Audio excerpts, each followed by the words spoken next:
बिस्मिल्लाहिर्रहमानिर्रहीम रहमतुल्लाहिल अज़ीम व नसल्ली अला रसूलिल्लाह अम्मा बाद।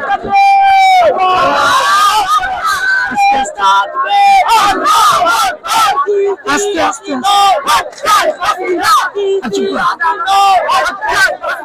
প্রিয় দেশবাসী, আজকে আমাদের ছাত্র জনতার গণ অভ্যুত্থান ঘটেছে। আজকে আমাদের দেশে বিগত দীর্ঘ 15 বছর যাবৎ আমরা লীগ সরকারের, জালিম সরকারের, খুনি ফ্যাসিস্ট হাসিনা সরকারের অত্যাচার, নির্যাতন নীরবে সহ্য করতে বাধ্য হয়েছি। আমরা জাতির রাহবার, জাতির মুক্তির পথের পথিক উলামায়ে কেরামদেরকে বছরের পর বছর যাবৎ দিনের পর দিন নির্যাতন করা হয়েছে, জালিমের জিন্দানখানায় বন্দী করে রাখা হয়েছে।